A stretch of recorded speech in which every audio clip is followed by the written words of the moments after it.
This is my view. Hello, beautiful women. Lately, I've been contemplating and reflecting very deeply on the topic of focus. Since focus is something that perimenopausal, menopausal, and postmenopausal women are struggling with often, and it didn't skip me neither. So I would like to share today with you my thoughts and the way how I see focus as a blessing, and the way how I see what focus became or is becoming and expands and extends our life and being alive. So the focus on performance, on devotion, on the way how I used to live and work, and what is changing in me now. For a big part of my life, I lived inside a very specific kind of focus.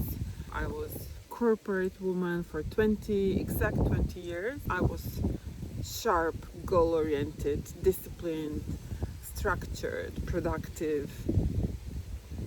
And for a long time, I thought that was the right way. I thought that meant I was committed. I thought that that meant I was devoted. I thought that it meant that I was doing life well or perfect, let's say. But when I look back now, I see that a lot of that focus was not actually devotion. It was my inner masculine shaped by patriarchy, and I was moving through life that was saying keep going, produce, achieve, stay on track, push through, override what you feel, and do not stop until the results are there. And of course, that way of being is deeply rewarded in the world, especially in women who want to be taken seriously, especially in women who have learned to survive by being strong and capable, efficient and reliable, as I was, as I thought that it is the way to be a woman, to be a person in the world. But there is a cost. There's always a cost. Because of that kind of focus often asks us to betray ourselves, and the cost that I felt that it was disconnection from the body. I completely was overriding my rhythms. I didn't even know what my rhythms were. I mean, I knew, but who cared? I was even proud when, for example, I had my moon cycle and I could endure, I could show up in work and no one would even notice that I was bleeding, and there was not a single thought in my mind that I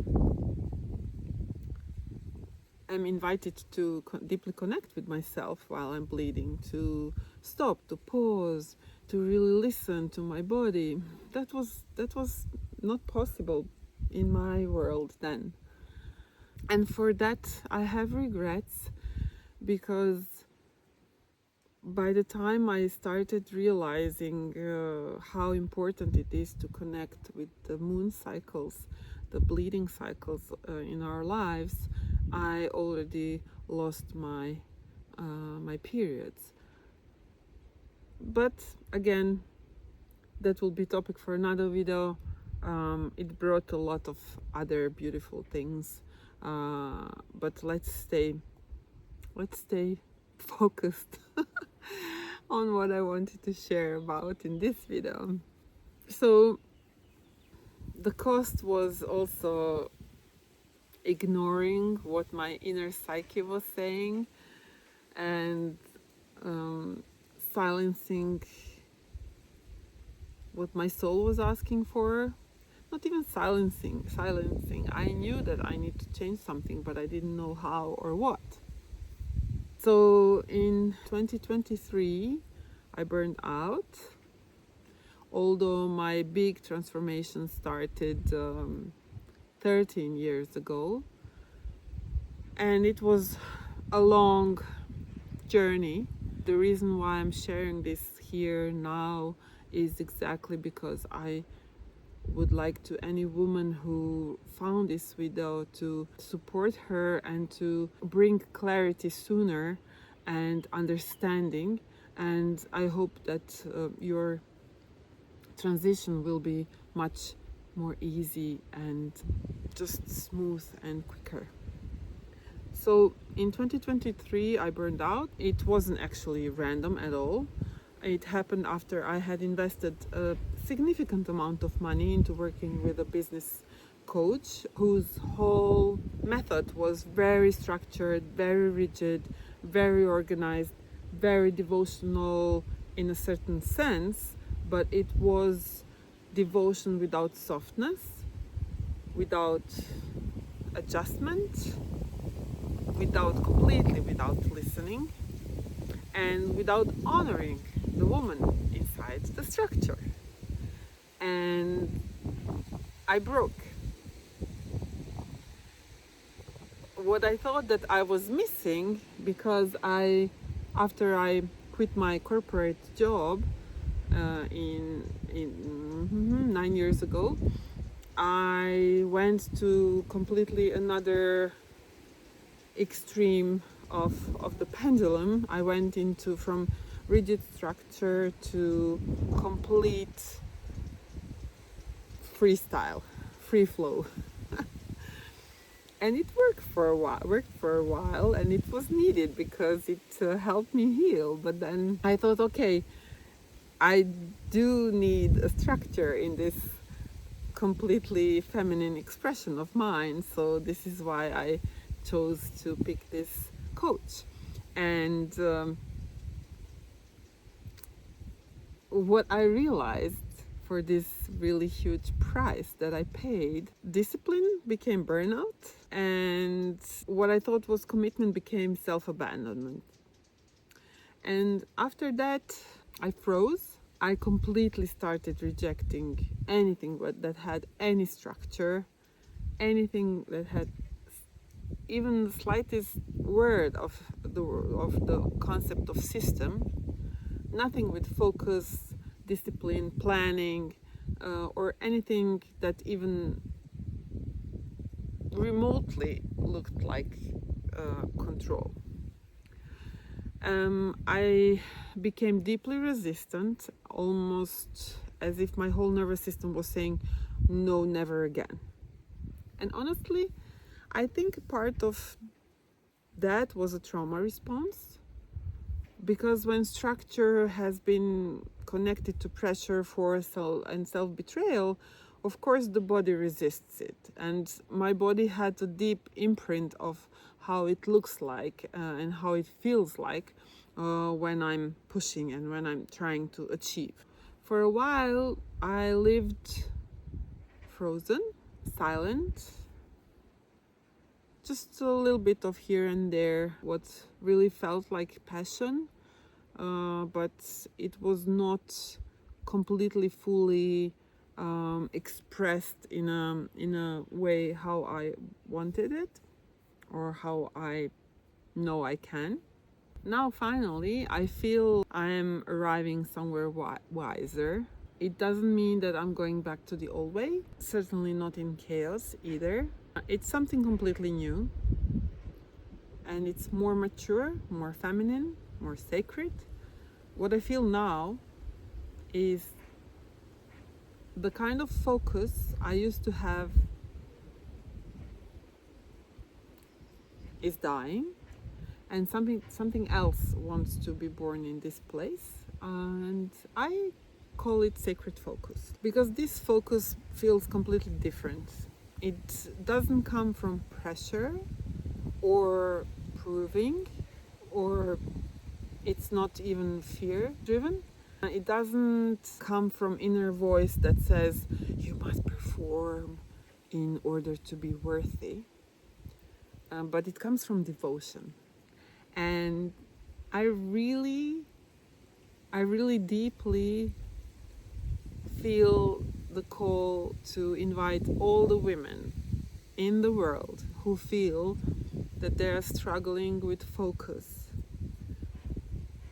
to really see and feel and understand that this is a sacred invitation from our body that is becoming wise. Our hormones in perimenopause, menopause, postmenopause are changing in order to show us that we are becoming something new, something different, something more precious.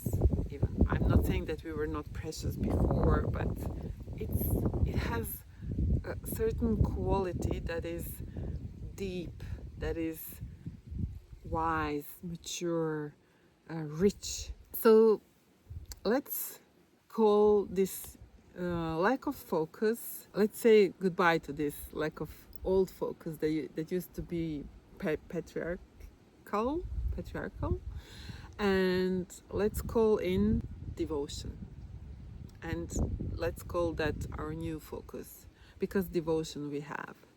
Devotion is something that is rising when we are maturing. Devotion is a very different energy.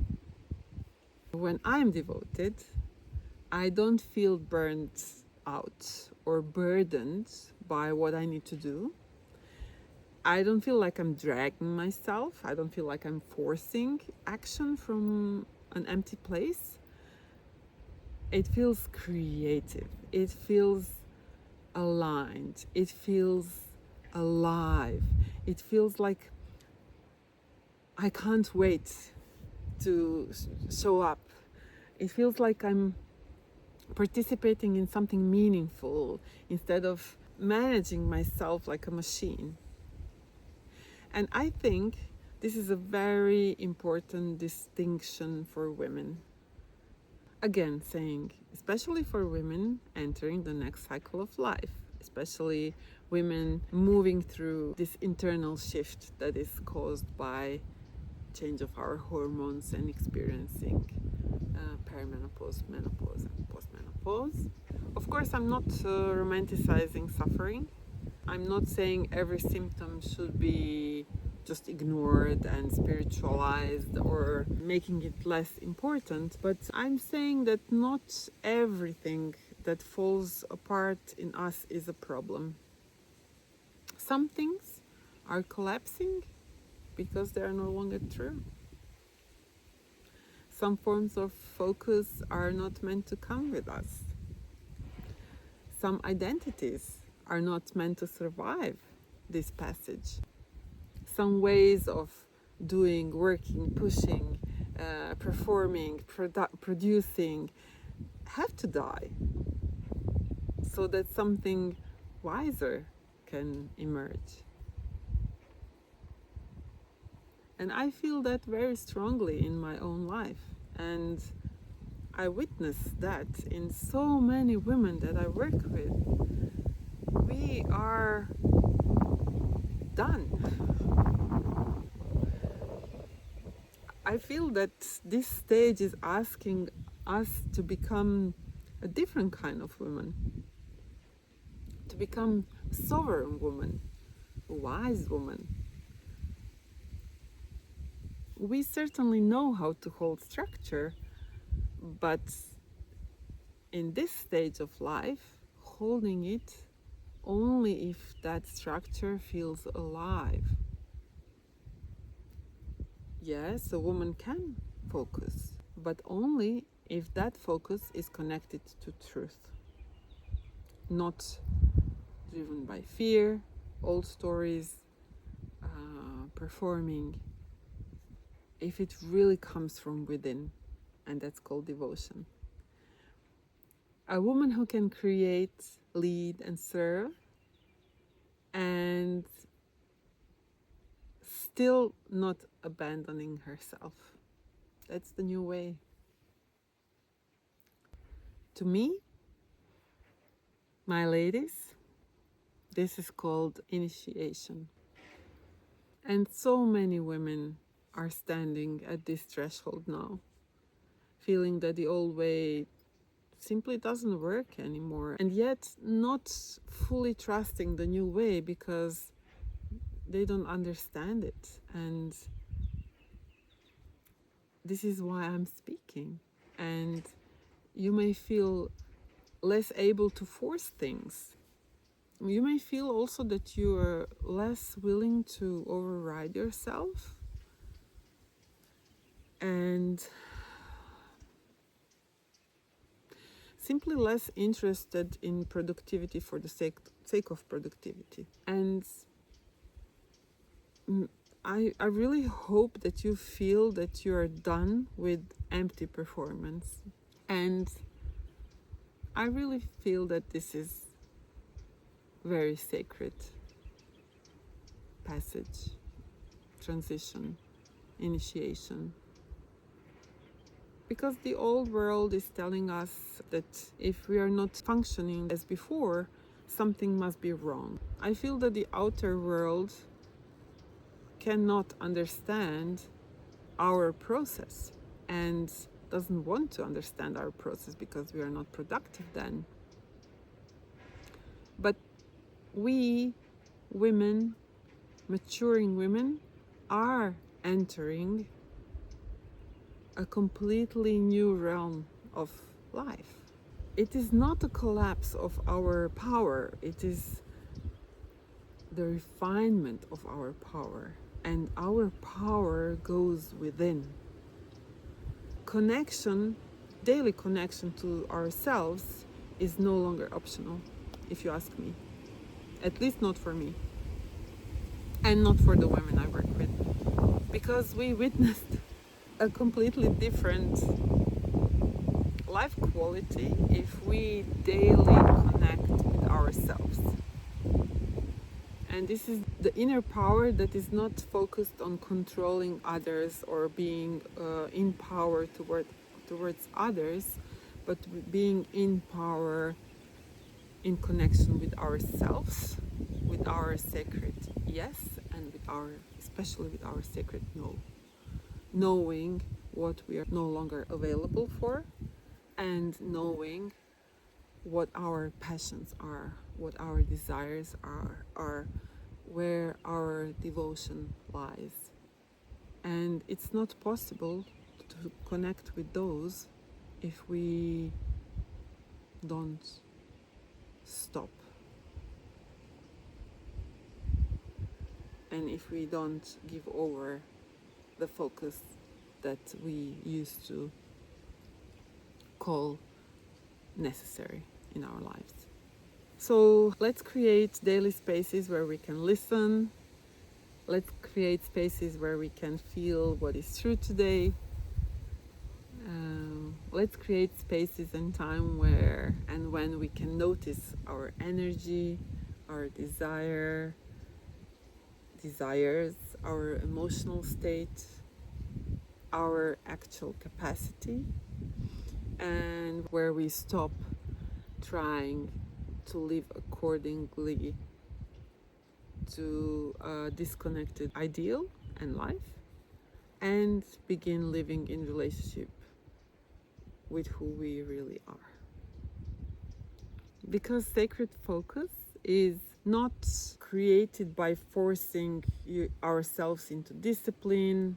It's rather born through relationship with our body, with our energy, with our season, with the deeper intelligence that lives inside of ourselves. This is the work I'm doing with women inside my programs, inside my Reborn program and my Wholeness program. They are different spaces, different lengths, different containers, but at the core, both are invitations back into self-connection, back into soul, into a way of living and creating that doesn't require us to leave ourselves behind. And I reject thinking that women need more pressure. I truly believe that mature women need a different relationship to devotion, that they need deep listening, knowing what is truth, and that devotion that requires rest, our own rhythm, connection with our intuition, and sacred feminine structure. And again, not swinging into chaos, into collapse, and especially not swinging back into rigid control and rigid structures and rigid systems. We are definitely invited to go into connection with intelligent, feminine, sovereign way of holding life. That's what I'm learning, that's what I'm living, and that is what I wanted to share with you today, because if you are in this transition too, I want you to know that you're not broken. You are simply outgrowing a way of life that was never designed to honor the fullness of who you are. And maybe what is happening now for you, it's not the end of your power, but beginning of your wisest form. If this speaks to something in you, let me know in the comments. I would really, really love to hear what this season, this cycle of life is teaching you. And if you want to walk deeper into this kind of work with me, you can also contact me and explore the spaces I currently offer for women. Thank you for being here, and see you in the next video. And one more thing for the end. This is my view. This is what I was looking at while recording this video for you after spending 20 years closed and locked in the office from 8 to 4, many times, even much longer, even while my kids were small. And this is where I'm choosing to share my devotion towards life, towards work with women from. I'm currently on beautiful Madeira, staying for a month. This feels like a very important and pivotal moment of my life, where I'm experiencing a lot of integration, a lot of understanding, and a lot of downloads on the ways how I want to continue creating. And this island is absolutely place of magic and a pure portal. So if you ever feel like you would like to connect with this power and these energies, come here. Much love.